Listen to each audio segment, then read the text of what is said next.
What is this thing, Lexi? It's so apart in our shop. I know. It is a 66 Tempest. Tempest? Tempest? What is a Tempest? It's a this car. It's a this. It's a this. It's a thing. And it's so far apart. It is. But it's not that far apart. It's getting better.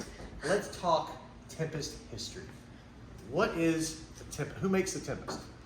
Pontiac. It's a big chief. Don't know much about Pontiacs. It's a big chief. The chief was the early, I think the chief, Indian chief was like the big early logo. They're called chiefs. What is this in the Pontiac Tempest? I'm going to guess that is a motor. That is an engine. What kind of engine is this? Oh, dude, I don't know. LS something? It is an LS. Is it the LS3? Trays. Yeah, okay. Depending on where you're from. If you're French, it's trays. It's an LS trays. LS3. I think that's the number. I get lost in all the numbers. There was no LS1, LS2, LS3. It's like and I LS7. guess they skipped the 4 so and they went to 6 or something like that. Who knows? Yeah. Numbers. It go vroom, vroom, vroom. That's what we do. The cool things about this is things like this. You see this over here? I know this is a part, so come over here and check this out. Now, we are not sponsored by this company, so I'm not going to say what they are, but these are really cool tubular A-arms. You see this big sway bar down here? Big fat daddy sway bar. Wow. And then if you look in here, you see these disc brakes and stuff. Disc brakes, big sway bar, tubular upper and lower A-arms. You see that swivel joint on the sway bar? I do see. That's super trick. Super trick. Do you want to know what's really cool about what we're doing this motor that like might make a lot of people mad? Let's make everyone mad. Let's make everyone mad. Well, we might be making the Pontiac people mad because we've got a Chevrolet motor in a Pontiac. Oh no. Look, I am a diehard GTO guy. The 389 Tri-Power is like my favorite all-time motor. But they're muy expensivo. And this car did not have one. The customer, well, the person who bought this car, they bought it from a guy who had this motor. It was, and it had a problem or two, so we've already upgraded the camshaft. Let me show you the cam.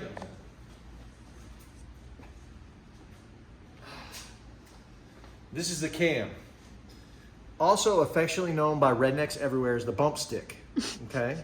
What does the bump stick do, Lexi?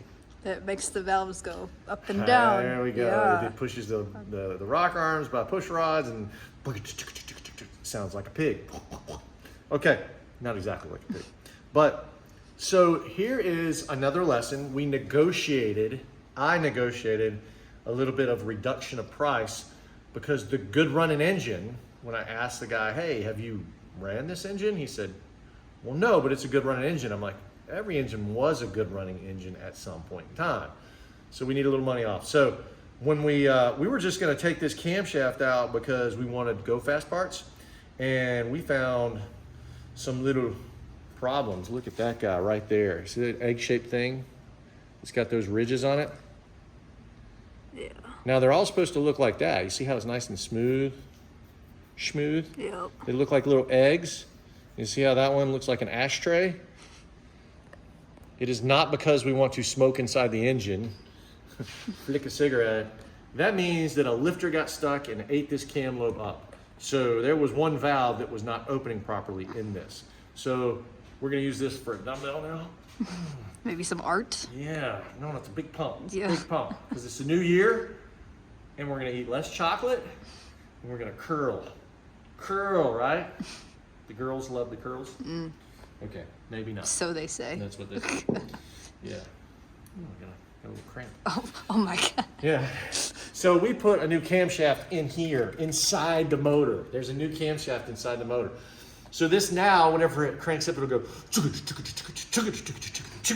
and the ground will shake, and everybody will be like, what is that sound? Turn that off, you noisy kids. Or maybe no one will care. No one will care. Where was I going with that? So we put that in there, and our buddy Brubaker, who has a beard and a cowboy hat, he's from Texas, and he makes big horsepower LSs. He is the expert. He helped us with this. We put a new cam in it. We got the heads done by automotive specialists, which are our boys. Great machine work. And we're gonna do something really controversial on this. But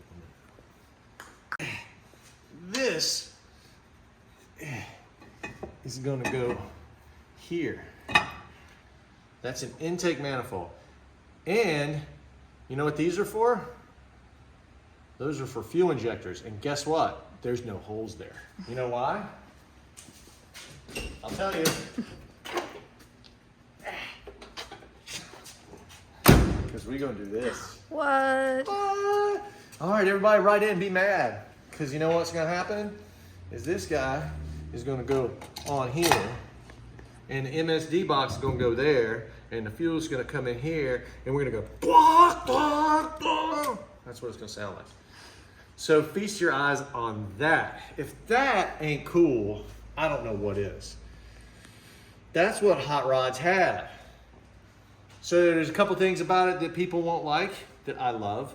This is an LS3 LSX intake manifold, which is single plane.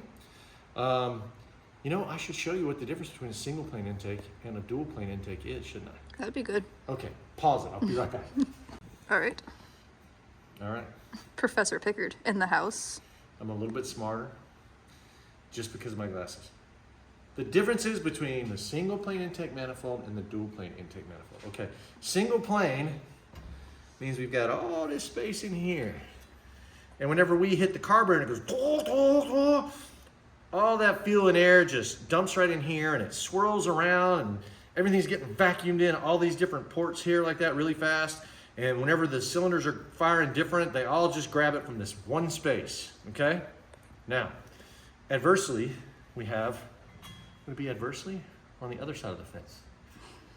On the other side of the fence, we have a dual plane. The dual plane has a divider plate in here. And then some of these go over here on this side, some banks go over there and here, and then some of those go to this side and then over there. So you can see how it's split up. You can look at a manufacturer's diagram from that. What happens is now we've got two smaller ports here, and this side's running off this half of the carburetor and that side's running off that half of the carburetor. This is affectionately by us called lame because it's really good for the street and it's really good for drivability and it's better for fuel mileage and it's better for torque and all this. Blah, blah, Yeah, blah. yada, yada, yada. And this is like a really, really big fat California, Texas burrito. It's just a big fat burrito right here, all in my gut. I'm happy because all the fuel, more air goes all in my belly. Equals more power. Yeah. And then you can say, go faster. And it all comes right from there, okay?